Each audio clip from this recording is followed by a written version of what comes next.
Welcome to the Criminal Thread, where we unravel the darkest mysteries, shocking crimes, and unsolved cases from around the world. If you love true crime, hit that like button, subscribe to the Criminal Thread, and join us as we follow the clues and uncover the truth. Aundria Michelle Bowman, born Alexis Miranda Badger on June 23, 1974, in New Orleans, Louisiana, entered the world under challenging circumstances.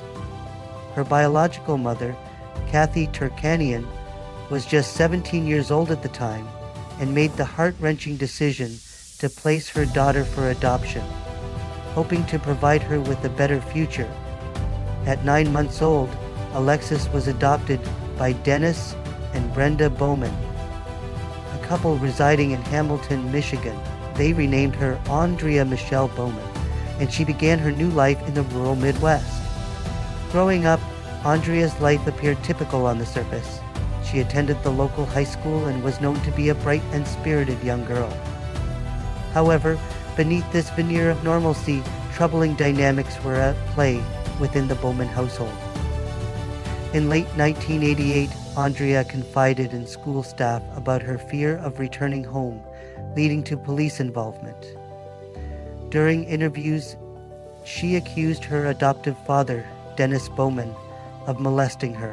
When confronted, Dennis and Brenda denied the allegations, attributing Aundria's behavior to rebelliousness sparked by the recent revelation of her adoption.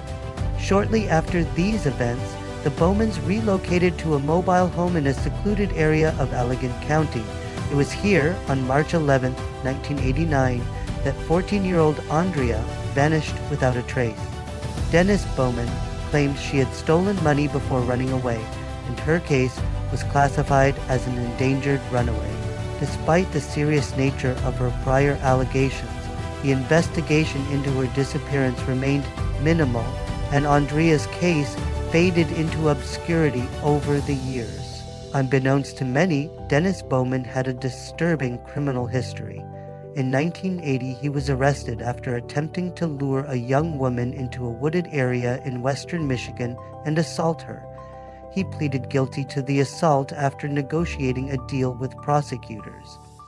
In 1998, he was arrested again for breaking and entering the home of a co-worker in Ottawa County to steal items including women's lingerie.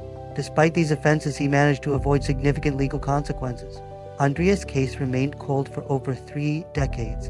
In November 2019, a breakthrough occurred when Dennis Bowman was arrested for the September 1980 murder of 25-year-old Kathleen Doyle in Norfolk, Virginia.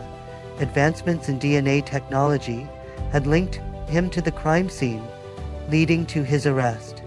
During the investigation, authorities revisited Aundria's disappearance. In early February 2020, Dennis Bowman confessed to killing Aundria. He led investigators to her remains, which were buried under a thin layer of cement near his home in Allegan County. DNA testing confirmed the remains were indeed Aundria's. In May 2020, Dennis Bowman was charged with Aundria's murder.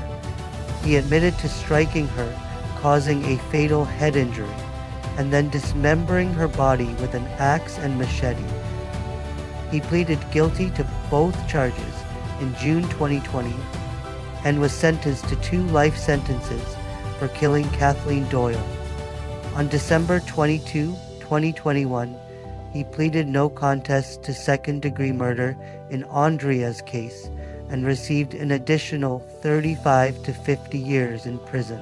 Aundria Bowman's tragic story has garnered national media attention, including coverage by Inside Edition and Oxygen. Her case was also featured in the music video for Soul Asylum's song Runaway Train in 1993, which highlighted missing children.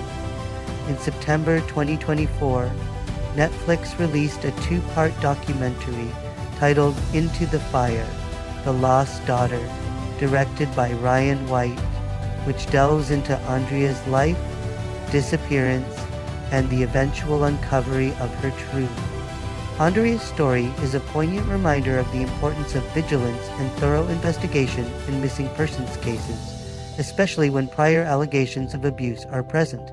It underscores the need for systemic changes to protect vulnerable individuals and ensure that their voices are heard and acted upon.